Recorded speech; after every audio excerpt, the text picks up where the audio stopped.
Le différend avait tourné au massacre pour la jeune Franchevilloise qui avait 23 ans, Axelle Dorier. En attendant de connaître le sort de celui qui était au volant de la voiture qui l'a tué, ainsi que celui de son accompagnateur, l'émotion est toujours vive en songeant à ce qui est arrivé à cette jeune aide-soignante après une altercation entre groupes de gens. Cette soirée du 18 au 19 juillet 2020 devait être sous le signe de la bonne humeur. Axelle, ses frères jumeaux et des amis la passaient dans le parc des Hauteurs à côté de la basilique de Fourvière à Lyon. Mais quand une voiture percute un chien du groupe, le ton monte. En voulant partir, l'une des trois voitures, une Golf, aurait alors percuté Axelle, avant de la traîner sur plus de 800 mètres. Les secours ne pourront que constater le décès de la jeune femme à leur arrivée, précise France 3 Auvergne-Rhône-Alpes.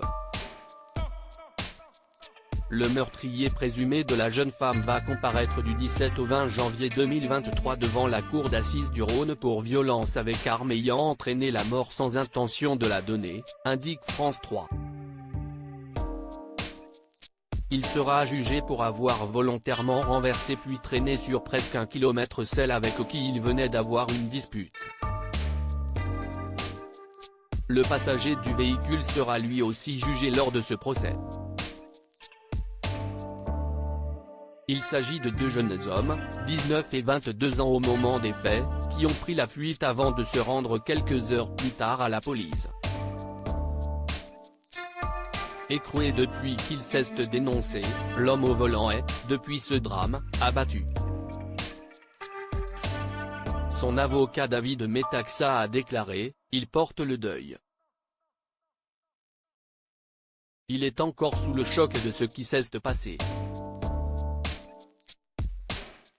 Il faut intégrer qu'Axelle, il ne la connaissait pas. Il n'avait aucune raison de faire cela. Il porte la mort de cette jeune fille.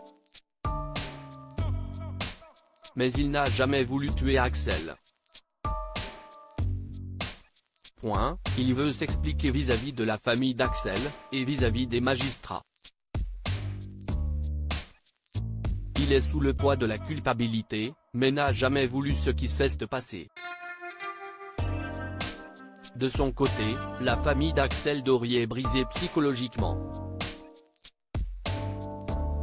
Maître Gabriel Versini-Bulara qui la défend a ainsi expliqué, « Ce qui est important pour eux maintenant, c'est d'avoir la réponse pénale.